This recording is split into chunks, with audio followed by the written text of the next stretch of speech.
नमस्कार। वेबिनार में जुड़े सभी लोगों का स्वागत है। आज गिरनारी मंडल का 740वां वेबिनार है। वक्ता हैं अहमदाबाद से वैद्य श्री सुधेंदु त्रिपाठी साहब, जो आज जीवनचर्या, खानपान की आदतें और स्वास्थ्य विचार भाग 11 अंतर्गत आज के वेबिनार में विभिन्न मुद्रा के बारे में वक्तव्य देंगे, जानकारी देंगे। वैद्य श्री सुधेंदु त्रिपाठी साहब से अनुरोध है कि वो अपना वक्तव्य अब शुरू कर सकते हैं। नमस्कार सर, जय धन्वंतरी।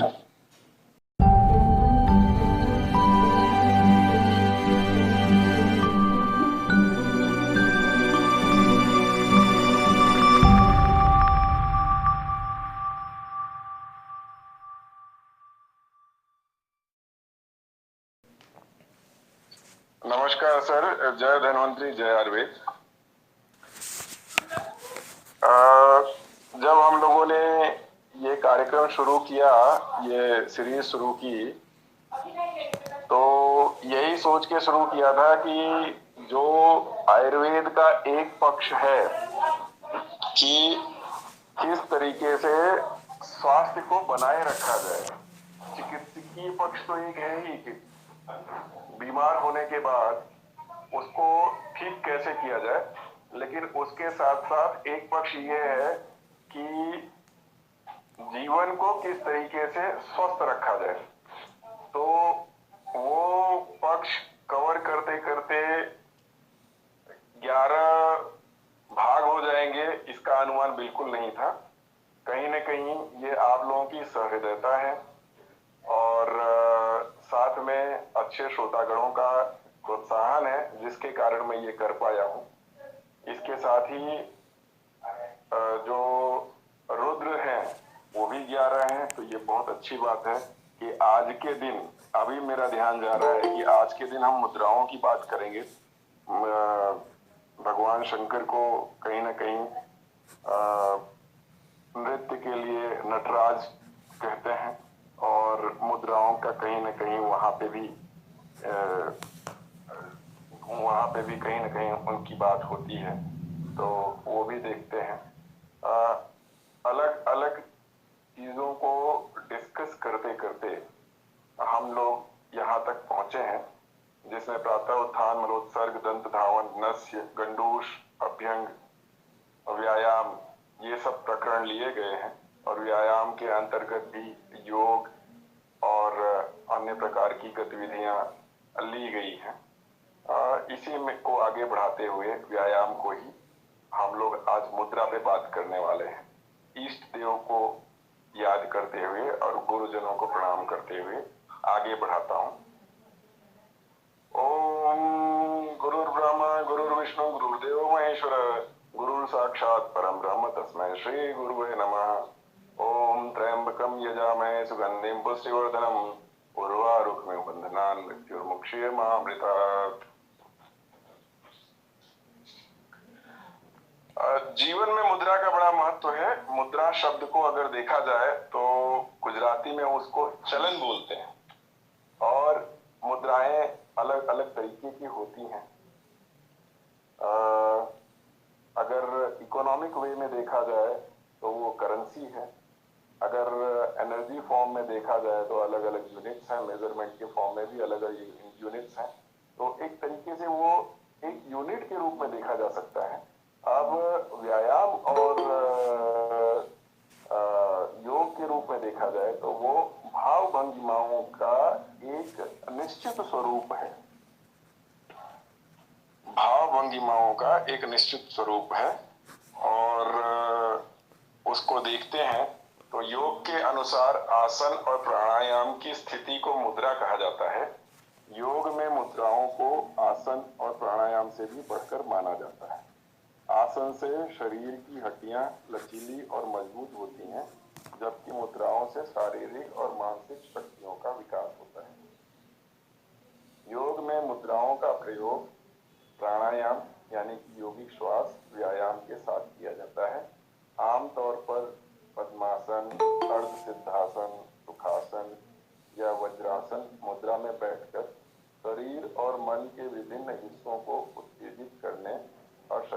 प्राण के प्रवाह को प्रभावित करने के लिए इसका प्रयोग किया जाता है। मुद्राएं अलग अलग प्रकार की होती हैं। तो सामान्य तौर पे हस्त मुद्राओं के बारे में हम लोग विशेष तौर पे उनसे पढ़ते आए हैं। हस्त मुद्राओं का प्रयोग व्यायाम में या योग में तो होता ही है, साथ में पूजा पाठ में भी होता है।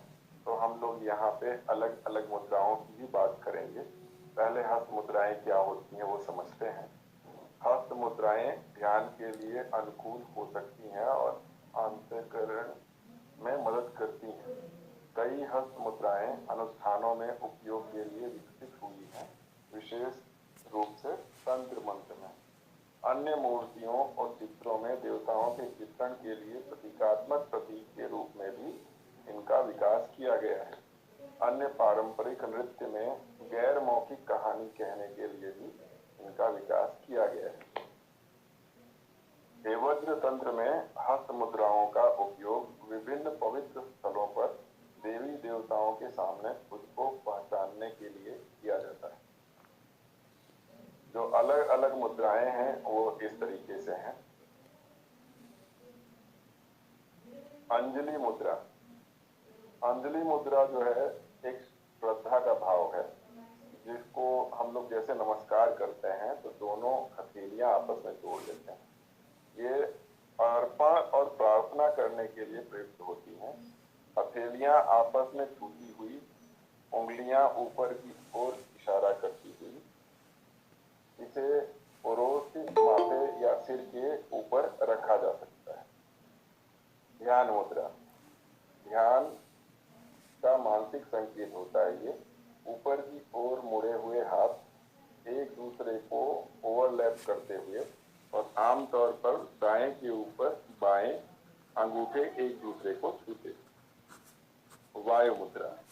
आगे अभी ये जो मुद्राएं मैं बात कर रहा हूँ, इसमें जो विशेष मुद्राएं हैं सामान्यतः जिनका प्रयोग किया जाता है, उनका चित्रण भी किया है और उनके ऊपर जो है थोड़ा विशिष्ट तौर पर टिप्पणी भी की गई है। पहले मुद्राएं कौन कौन सी हैं जान लेते हैं, फिर उससे डिटेल में बात करते हैं। तो वायु मुद्रा वायु तत्व का मानसिक संकेत देता है। तर्जनी अंगुली का सिरा अंगूठे के तलवे पर और अंगूठा मुड़ी हुई अंगुली के ऊपर, अन्य 3 उंगलियां फैली हुई होती हैं। शून्य मुद्रा, जिसको शून्य मुद्रा भी बोलते हैं, शून्यता या रिक्तता का मानसिक संकेत देता है। मध्यमा अंगुली मुड़ी हुई, अंगूठा उसके ऊपर, अन्य 3 उंगलियां फैली हुई। कभी कभी मुड़ी हुई उंगली का सिरा अंगूठे के तलवे पर होता है। पृथ्वी मुद्रा पृथ्वी तत्व का मानसिक संकेत है। अनामिका उंगली मुड़ी हुई और अंगूठा उसके ऊपर, अन्य 3 उंगलियां फैली हुई। वरुण मुद्रा जल तत्व का मानसिक संकेत है। छोटी उंगली मुड़ी हुई, अंगूठा उसके ऊपर, अन्य 3 उंगलियां फैली हुई। शक्ति मुद्रा शक्ति का मानसिक संकेत है। दोनों हाथों की तनिष्ठिका और अनामिका उंगलियों के सिरे एक दूसरे को छूते हुए मध्यम और तर्जनी उंगली को मोड़कर रखें। कभी कभी अंगूठा हथेली की ओर मोड़कर रखें। हकीनी मुद्रा हैंड स्टिपलिंग या फिंगर बैटिंग। दाएं और बाएं हाथ की उंगलियों को एक जैसा जोड़ना है। प्राण मुद्रा जीवन शक्ति ऊर्जा को सक्रिय करने के लिए मानसिक इशारा होता है। कनिष्ठिका तथा अनामिका के सिरे अंगूठे को छूते हैं, अन्य 2 उंगलियां फैली हुई होती हैं। अपान मुद्रा जीवन शक्ति का मानसिक संकेत है। मध्यमा और अनामिका उंगलियों के सिरे अंगूठे को छूते हैं, अन्य 2 उंगलियां फैली हुई होती हैं। पूर्ण मुद्रा या ब्रह्म मुद्रा पूरी सांस लेने का इशारा होता है।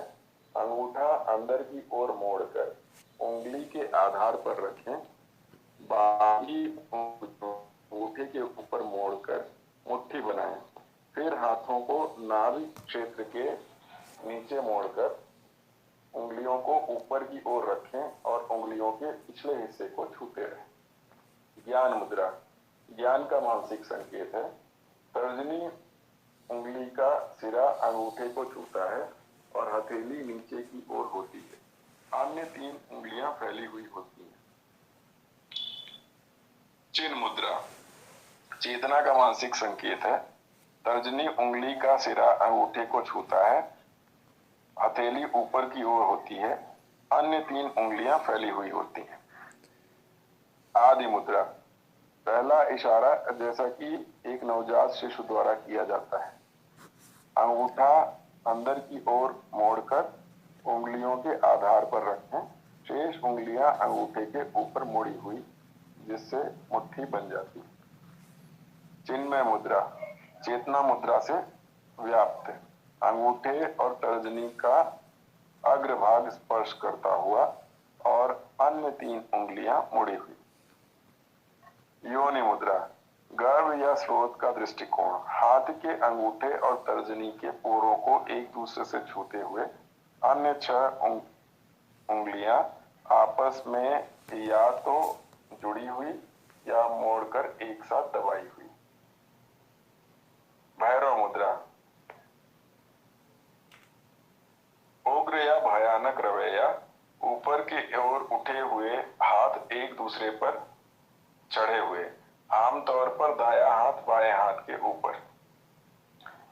हृदय मुद्रा, हृदय का संकेत, तर्जनी उंगली और अंगूठे के नीचे मुड़ी हुई, मध्यमा और अनामिका उंगली अंगूठे के सिरे को छूती हुई, कनिष्ठिका उंगली फैली हुई। विष्णु मुद्रा, भगवान विष्णु का हस्त संकेत, अंगूठा अनामिका और कनिष्ठिका फैली हुई, तर्जनी और मध्यमा उंगली मुड़ी हुई और अंगूठे के पैड को छूती हुई। ग्रंथिता मुद्रा, गांठ संकेत, प्रत्येक हाथ के अंगूठे और तर्जनी उंगलियां एक दूसरे से मिलती हैं और आपस में गूंथी होती हैं। अन्य उंगलियां एक दूसरे से गूंथी होती हैं और पोरों पर मुड़ी होती हैं। महासिर मुद्रा, बहुत बढ़िया सिर इसका इशारा देती है। दाएं हाथ से किया गया, अनामिका उंगली हथेली में मुड़ी हुई, तर्जनी और मध्यमा उंगली के सिरे अंगूठे के सिरे को छूते हैं, कनिष्ठिका उंगली फैली हुई होती है। अब जिन मुद्राओं की बात हुई उसमें जो प्रमुख मुद्राएं हैं सामान्यतया प्रयुक्त होती हैं, उनकी चर्चा थोड़ा विशिष्ट तौर पे करते हैं। तो अंजलि या अंजुली मुद्रा, सामने आप देख सकते हैं हाथ मोड़ा हुआ है नमस्ते के रूप में। अंजलि या अंजुली मुद्रा, जिसे प्रणाम मुद्रा या प्रार्थना मुद्रा भी कह सकते हैं। अंजलि मुद्रा मुख्य रूप से भारतीय धर्मों और कलाओं से जुड़ी एक हस्त मुद्रा है, जिसका अभ्यास कुछ लोग तो लगभग रोजाना करते हैं जब वो किसी का अभिवादन करते हैं। यह मुद्रा भरतनाट्यम, शास्त्रीय नृत्य और अभिवादन यानी नमस्ते का भाग है। यह भारतीय शास्त्रीय कलाओं की 24 संयुक्त मुद्राओं में से एक है। अंजलि मुद्रा के कई रूप हैं, जैसे ब्रह्मांजलि। अंजलि मुद्रा हमें अधिक विनम्र, शांत और करुणामयी बनाती है। यह हमें दूसरों के साथ मिलजुल कर रहने की शिक्षा देती है और जमीन से जोड़े रखती है। इसका अभ्यास करने से शांति, मौन और प्रेम का अनुभव होता है। यह उन लोगों के लिए बहुत मददगार है जिन्हें ध्यान के लिए एकाग्रता बनाए रखने में कठिनाई होती है। तो जिसको फोकस बढ़ाना है, जो बार बार जिसका ध्यान विक्षिप्त हो जाता है, उसको यह मुद्रा जरूर करनी चाहिए। अभ्यास करने का तरीका है, आराम से बैठ जाएं और अपने शरीर को एक ऐसे रखें कि आपके पूरे शरीर का वजन समान रूप से वितरित हो। अपने हाथों को आराम से अपने घुटनों पर रखें और अपनी गर्दन और रीढ़ को सीधा रखें। गहरी और लंबी सांस लें। अब धीरे धीरे अपने हाथ को सीने के पास लेकर आएं। जिसे अनाहत यानी कि हार्ट चक्र भी कहा जाता है, और अपने हथेलियों को नमस्कार की मुद्रा में ऐसे जोड़ें कि आपके शरीर की सारी ऊर्जा वहां केंद्रित हो जाए। हाथों को ऐसे जोड़ना आपके मस्तिष्क के दोनों हेमिस्फीयर को भी संतुलित करता है और जोड़ता है। इसे आप कई बार दोहरा सकते हैं, और जितनी बार आप हाथ जोड़ेंगे आपको उतनी ही विनम्रता, करुणा और हृदय में अपार प्रेम का एहसास होगा। ध्यान मुद्रा। ध्यान मुद्रा में भगवान बुद्ध को दिखाया गया है। आप देख सकते हैं किस तरीके से ध्यान मुद्रा की जाती है। पूर्ण एकाग्रता और आनंद की स्थिति का प्रतिनिधित्व करने वाली इस मुद्रा में हाथों को गोद में मोड़कर हथेलियों को ऊपर की ओर करके एक हाथ को दूसरे के ऊपर रखकर किया जाता है। यह व्यक्तिगत आत्मा और सार्वभौमिक आत्मा की एकता का प्रतीक है और माना जाता है कि यह गहन ध्यान को बढ़ावा देता है। ज्ञान मुद्रा। इस मुद्रा को अक्सर बुद्धि और ज्ञान से जोड़ा जाता है। इसे करने के लिए अपने अंगूठे की नोक को अपनी तर्जनी की नोक से स्पर्श करें और बाकी 3 उंगलियों को सीधा फैलाएं। माना जाता है कि यह मुद्रा एकाग्रता और याददाश्त में सुधार करती है, मूल चक्र को उत्तेजित करती है और शांति की भावना को प्रोत्साहित करती है। यह शुरुआती लोगों के लिए एक बेहतरीन शुरुआती बिंदु है। ज्ञान मुद्रा में आप देख सकते हैं कि एक तरफ तर्जनी है और एक तरफ अंगुष्ठ है। तर्जनी जो है, अगर ज्योतिषीय आधार पे देखा जाए तो उसको बृहस्पति का प्रतीक माना जाता है, और जो अंगुष्ठ है उसको शुक्र का प्रतीक माना जाता है। मतलब एक मटेरियलिस्टिक वर्ल्ड है और एक जो है आपका इंटेलेक्चुअल वर्ल्ड है। दोनों का सम्मिलन एक तरीके से एक अलग तरीके की सजगता को व्याप्त करता है, और कहीं ना कहीं मटेरियलिस्टिक लेजर जो है उससे आपको दूर करता है, जिससे आपका ध्यान बढ़ता है और साथ में जो डिस्ट्रैक्शन है वो घट जाता है। तो ये बहुत ही उपयोगी मुद्रा है उन लोगों के लिए जिनका ध्यान जो है वो सही से लग नहीं पाता या फोकस बार बार डिस्ट्रैक्ट होता है। वायु मुद्रा।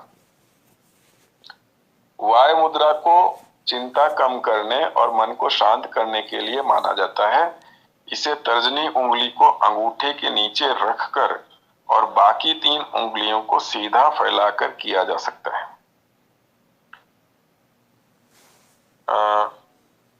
यह मुद्रा घबराहट और बेचैनी को नियंत्रित करने में मदद कर सकती है, जिससे तनाव या चिंता का सामना करने वाले लोगों को लाभ होता है।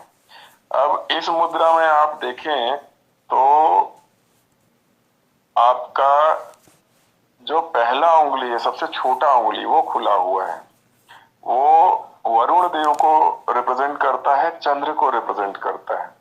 दूसरा जो उंगली है वो सूर्य है, एक तरीके से जिसको पित्त भी माना जा सकता है। और तीसरा जो है वो शनि है, मतलब स्थावर चीजें हैं, कफ को मान सकते हैं। तो ये तीनों चीजों को आप बैलेंस कर रहे हैं, खुला छोड़ रहे हैं, और वायु जो है जो कि अगर प्रसरित होता है तो कहीं ना कहीं मन को भी चलायमान करता है, उसको आप कंट्रोल करने की कोशिश कर रहे हैं अंगुष्ठ से। तो इस तरीके से ये चिंता को दूर करने वाला और आपके तीनों प्रकार के विकारों को बैलेंस करने वाला मुद्रा है। वैसे भी कहा गया है कि पित्त और कफ दोनों एक तरीके से पंगु हैं और उनको चलायमान करने वाला वायु है। तो यदि शरीर में कुछ किसी भी तरीके का इम्बैलेंस है तो उसको नियंत्रित करने में ये बहुत ही उपयोगी मुद्रा है। किंतु योग विशेषज्ञों और इसके विशिष्ट जानकारों के संरक्षण में और उनके मार्गदर्शन में ही इसको किया जाए तो बेहतर है। मतलब कितने समय तक करना है, कैसे करना है और इसका क्या प्रभाव होगा, उन सब चीजों को ध्यान में रखते हुए किया जाए। अपान मुद्रा। अपान मुद्रा अपने विषहरण गुणों के लिए जानी जाती है। इसमें अंगूठे, मध्यमा और अनामिका के सिरों को एक साथ स्पर्श करना होता है, जबकि अन्य उंगलियों को फैलाकर रखना चाहिए। माना जाता है कि यह मुद्रा पाचन में सहायता करती है और शरीर से अपशिष्ट और विषाक्त पदार्थों को बाहर निकालती है, जिससे शारीरिक और भावनात्मक सफाई को भी बढ़ावा मिलता है। सामान्य तौर पे हम लोग जब बचपन में हिरण बनाते थे तो ये मुद्रा होती थी, और साथ में यज्ञ करने के लिए, यजन करने के लिए जब हम ग्रास देते हैं यज्ञ में, तो भी ये मुद्रा होती है। और आप देख सकते हैं कि इस तरीके की मुद्रा से जो भी पाचन संबंधी विकार हैं उनको दूर करना आसान होता है। तो ये मुद्रा यदि भोजन के पश्चात कुछ समय तक किया जाए, 2 से 4 मिनट तक, तो पाचन बहुत अच्छे से हो सकता है। यदि गैस, एसिडिटी ऐसे ट्रबल्स हैं तो इसको उस समय किया जा सकता है। बुद्धि मुद्रा। इस हाथ की स्थिति में अंगूठे की नोक छोटी उंगली की नोक को छूती है, आप फोटो में देख सकते हैं, जबकि अन्य उंगलियां फैली हुई होती हैं। ऐसा कहा जाता है कि यह संचार और आंतरिक स्पष्टता का समर्थन करती है। प्राण मुद्रा। अंगूठे, अनामिका और छोटी उंगली के सिरे को एक साथ स्पर्श करें, जबकि बाकी 2 उंगलियों को फैलाए रखें। यह इशारा जीवन शक्ति और ऊर्जा से जुड़ा हुआ है। माना जाता है कि यह शरीर के भीतर की जीवन शक्ति को बढ़ाता है। यह उन लोगों के लिए अनुशंसित है जो अपने ऊर्जा स्तर को बढ़ाना चाहते हैं। भैरव मुद्रा। इस मुद्रा में एक हाथ को दूसरे हाथ की हथेली में रखकर अपनी गोद में रखना शामिल है, और माना जाता है कि यह आसन सुरक्षा और आंतरिक संतुलन की भावना प्रदान करता है। इस मुद्रा का उपयोग अक्सर गहन ध्यान और चिंतन के लिए किया जाता है, क्योंकि यह सुरक्षा और स्थिरता की भावना को बढ़ावा देता है। भैरव मुद्रा और जो गहन ध्यान की मुद्रा है, ये दोनों मुद्राओं में एक छोटा सा भेद है, जो हम लोगों ने शुरुआत में देखा था बुद्ध जी की फोटो के साथ में। तो उसमें आपने देखा होगा तर्जनी उंगली और अंगुष्ठ ये दोनों मिले हुए थे और एक के ऊपर एक हथेली रखी हुई थी, और इसमें वो दोनों मिले हुए नहीं है, हथेली पूरी खुली है और एक के ऊपर एक है। नॉर्मली जब देखते हैं हम लोग कि लोगों को संभाषण करना हो और काफी ज्यादा भीड़ हो, तो उसमें इन दोनों मुद्राओं का प्रयोग होता है।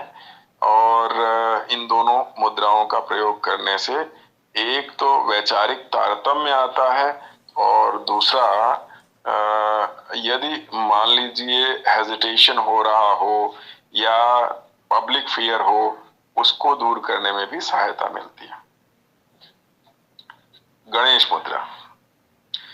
हिंदू देवता गणेश के नाम पर इस मुद्रा का नाम रखा गया है, जो बाधाओं को दूर करने के लिए जाने जाते हैं। इस मुद्रा में आपको अपने हाथों को अपने दिल के सामने रखना होता है, कोहनी बाहर की ओर होनी चाहिए।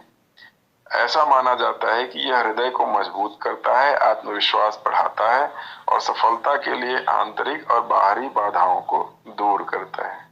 कई बार स्थितियां ऐसी होती हैं, हमारा जो मन और मस्तिष्क है वो बड़ा ही इंट्यूटिव है कई बार ऐसा होता है, इंट्यूशन आता है सिक्स सेंस के द्वारा, क्योंकि देखिए हम लोग आज जहाँ पे हैं, जिस जीवन स्तर पे हैं, वो इवोल्यूशनरी वे में आए हैं, मतलब विकसित होते होते आए हैं। कहीं ना कहीं जिन जिन स्थितियों से हम गुजरे हैं, उन स्थितियों का एक आ, एक जो संरक्षण है हमारे मस्तिष्क में, और उनसे किस तरीके से निकला जा सकता है, वो व्याप्त है। और इसके कारण कभी भी वैसी स्थितियां उत्पन्न होती हैं तो हमें ऐसा एहसास होता है कि यार कुछ तो गड़बड़ होने वाला है। ऐसी ऐसे ऐसा जो है ऐसी भावना आती है या ऐसा आभास होता है। ऐसे आभास के समय इस मुद्रा का प्रयोग करना बहुत ही उत्तम है। एक तो ये आपको आत्मविश्वास से भर देगा, दूसरा सुरक्षात्मक जो है एहसास होगा, और तीसरा आपकी विघ्न और बाधाओं को दूर करने में भी ये सहायक है।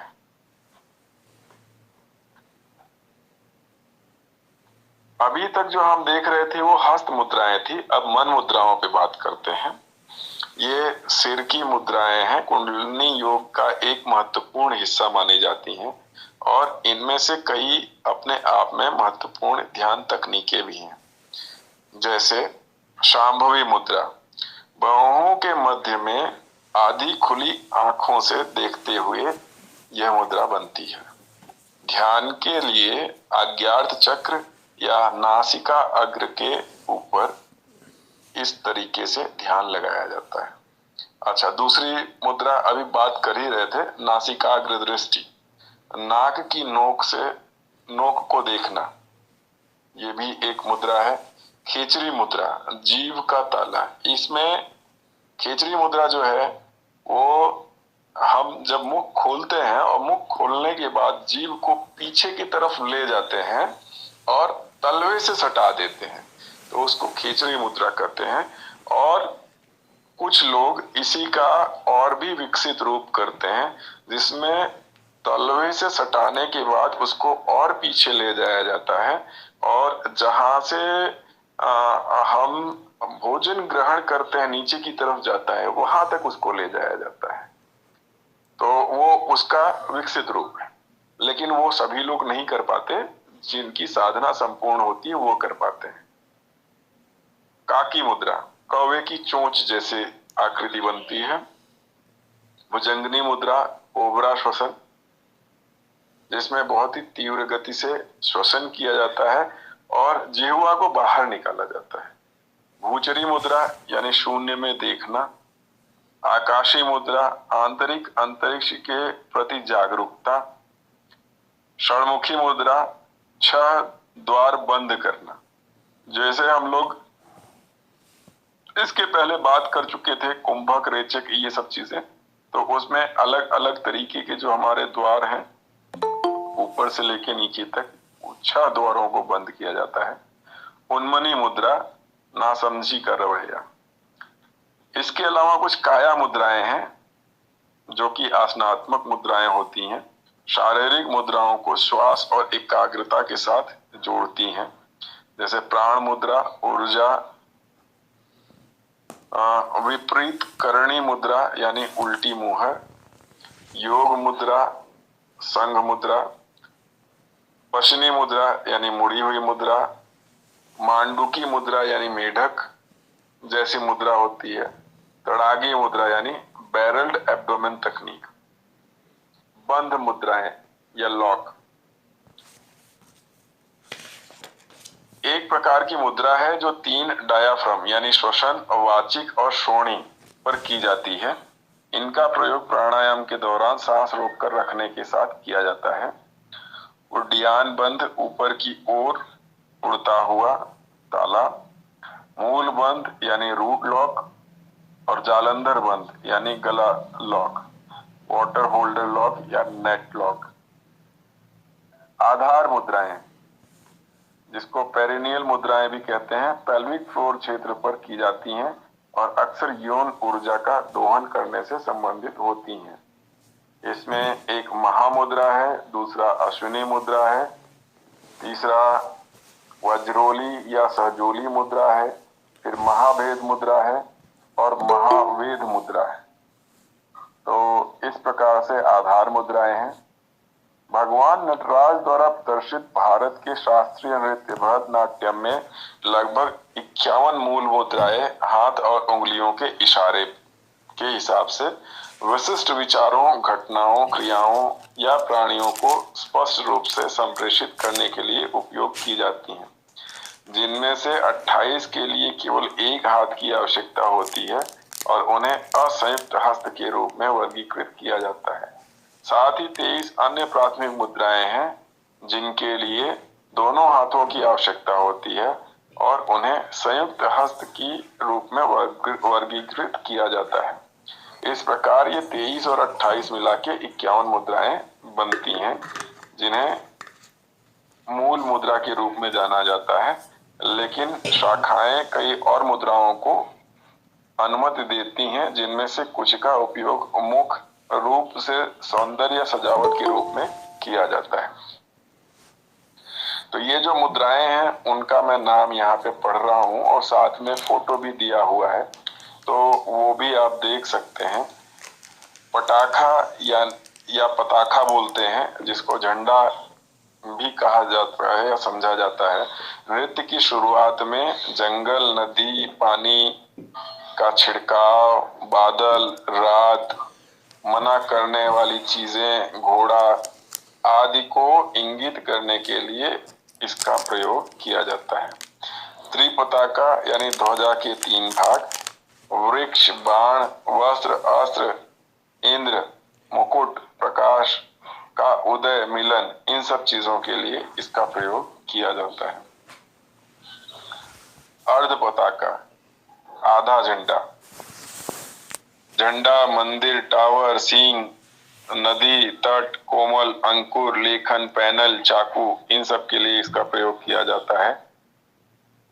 करतारिमुख यानी कैंची, चेहरा या तीर शाफ्ट चेहरा, महिलाओं और पुरुषों का अलगाव, विरोध, चोरी, आंख का कोना, मृत्यु, असहमति, बिजली, इन सब चीजों के लिए इसका प्रयोग किया जाता है। मयूरा, आप समझ ही गए होंगे, मोर के लिए और पक्षियों के लिए इसका प्रयोग होता है। अर्धचंद्र यानी आधा चंद्रमा, भाला, थाली, चिंता, ध्यान, प्रार्थना, अभिवादन, इन सब के लिए इसका प्रयोग होता है। अराला, मुड़ा हुआ, जहर पीने के लिए इसका प्रयोग होता है। शक्तुंडा, तोते का सिर, तीर चलाना, भाला फेंकना, रहस्य, इन सब के लिए इसका प्रयोग होता है। संदेहास्पद स्थितियों में भी इसका प्रयोग होता है। फिर मुष्ठी या मुट्ठी, बंद मुट्ठी, स्थिरता, चीजों को पकड़ना, बालों को पकड़ना, कुश्ती लड़ना, इस सब के लिए इसका प्रयोग होता है। शिखर, पहाड़ की चोटी या शिखर, प्रेम का देवता, धनुष, स्तंभ, घंटी की ध्वनि, मौन, प्रश्न, पति, प्रेमी, आलिंगन, इन सब के लिए इसका प्रयोग होता है। कपिटा यानी कि बेल, देवी लक्ष्मी, सरस्वती, झांझ, मंजीरे पकड़े हुए, छेड़खानी के समय फूल पकड़े हुए, गायों को दूहते हुए इसका प्रयोग होता है।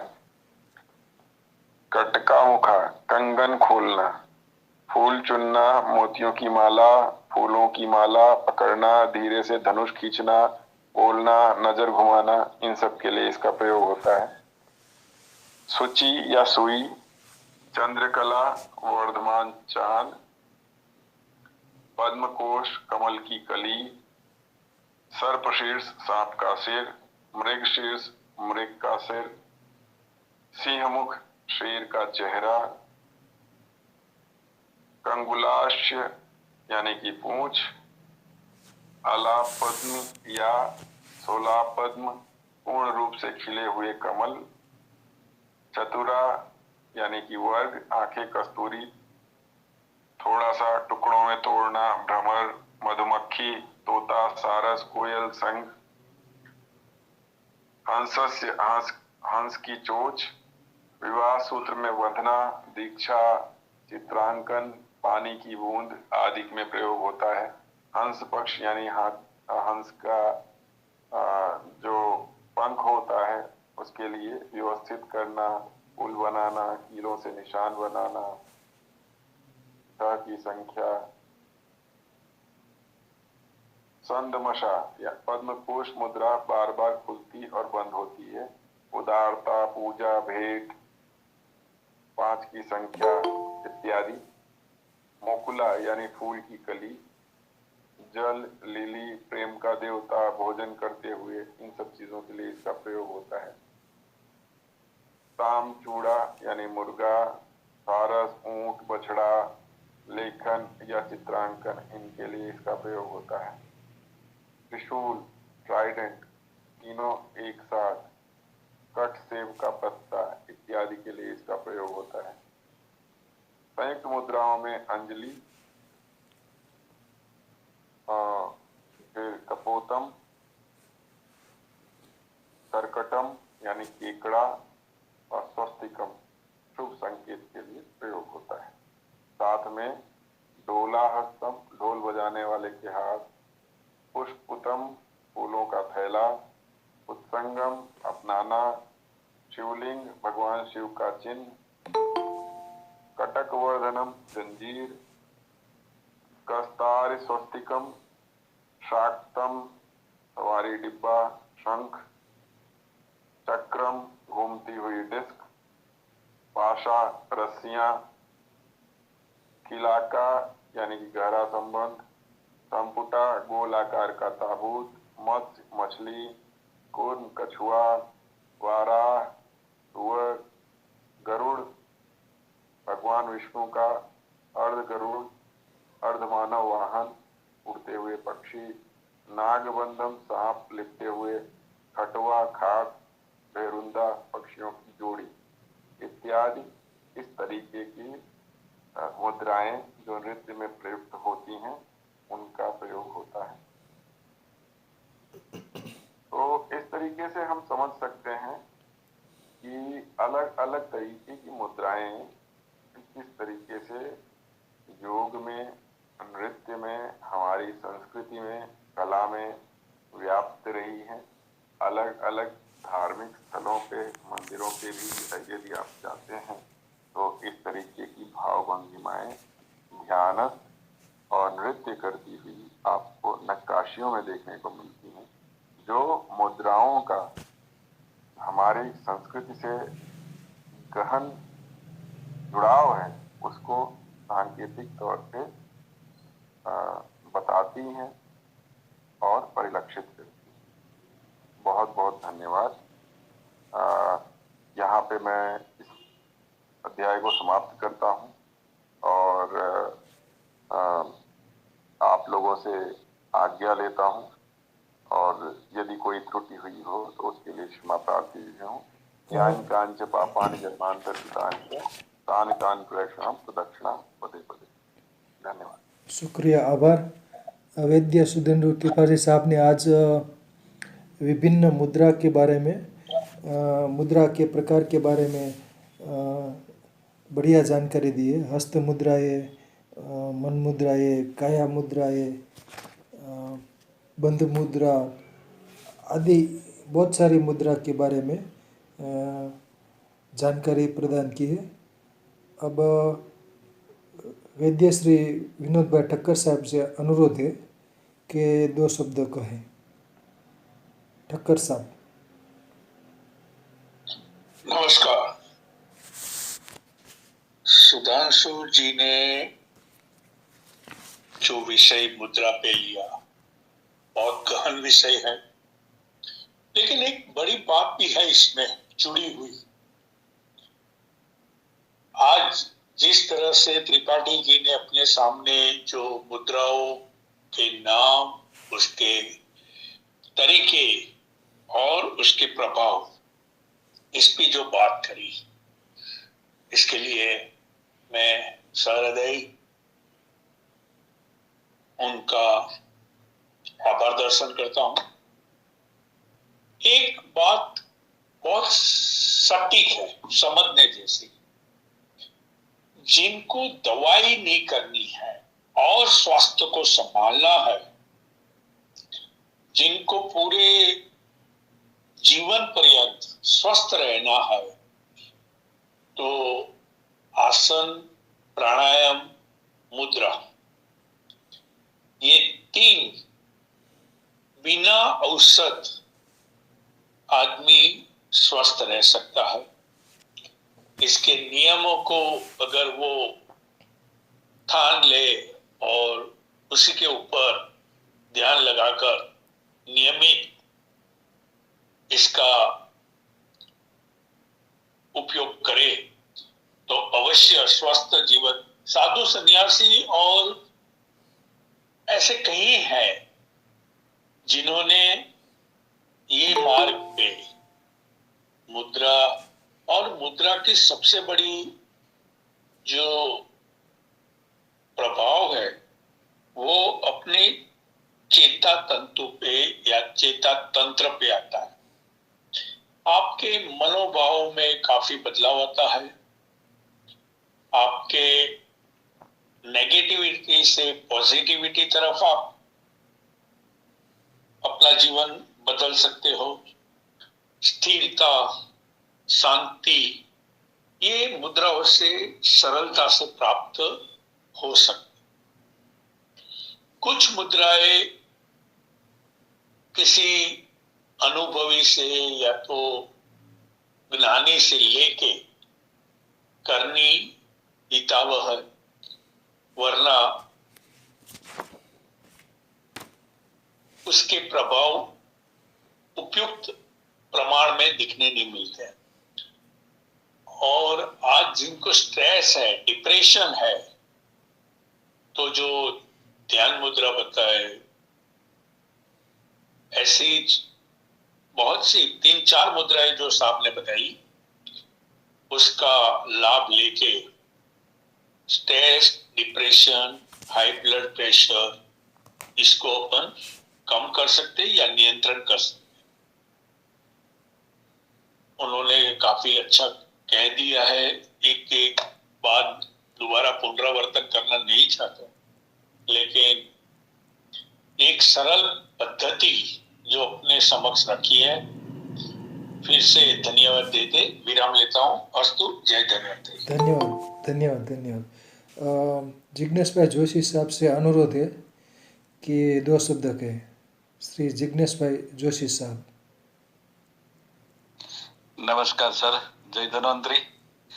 आज सुधेंद्र सर ने बहुत सारा मुद्रा के ऊपर ज्ञान के तरह तरह की बातें की, और वो मुद्रा करने से अपने शरीर पर कैसी असर होती है और कौन कौन से रोगों पर असर होती है, और बिना दवाई, जो विनोद सर ने बोला, तो बिना दवाई खाए बिना उसको ठीक किया जा सकता है। वो अपने ऋषि मुनि ऐसा पूरा अनुभव अपना लिख के पुराणों में लिख गए हैं। तो बहुत सारी जानकारी दी। धन्यवाद। जय धन्वंतरी सर। जय धन्वंतरी। आभार, शुक्रिया। जैसे कि हस्त मुद्राएं, जो अंजलि मुद्रा, ध्यान मुद्रा, वायु मुद्रा, वरुण मुद्रा, प्राण मुद्रा, अपान मुद्रा जिसको आहुति मुद्रा भी कहा गया है, ब्रह्म मुद्रा, ज्ञान मुद्रा, गणेश मुद्रा यानी कि हृदय मुद्रा, योनि मुद्रा, लिंग मुद्रा, बहुत सारी मुद्राएं हैं जो हाथ से की जाती है। कुछ खेचरी मुद्रा आदि जीभ से की जाती है। कुछ काया की मुद्राएं भी होती है। और 3 बंध मुद्राएं के बारे में जिक्र किया। ऊढ़िय मुद्रा, मूलबंध और जालंधर बंध प्रयोग।